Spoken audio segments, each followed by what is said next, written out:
Here's a little room tour at the Rio. We're in the Masquerade Tower, 2-queen suite. And this is the 9th floor. So you walk in, you got a little entryway with a fridge.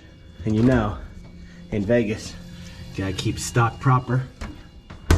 Got a little ice bucket, some cups, tons of drawers, hair dryer, all your typical bathroom stuff. Some crazy lighting here. One sink. A little closet with luggage storage.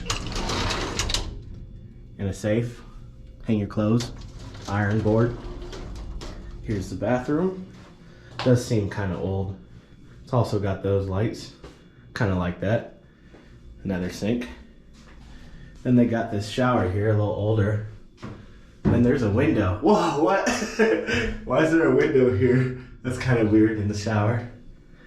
So let's go over there to the main room now.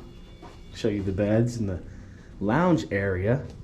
This is pretty spacious actually.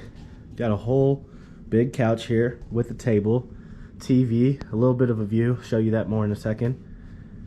2 beds, little desk. It is a little bit older decor, but seems pretty clean actually. Not too bad. Spacious, off the strip, but a good value here at the Rio.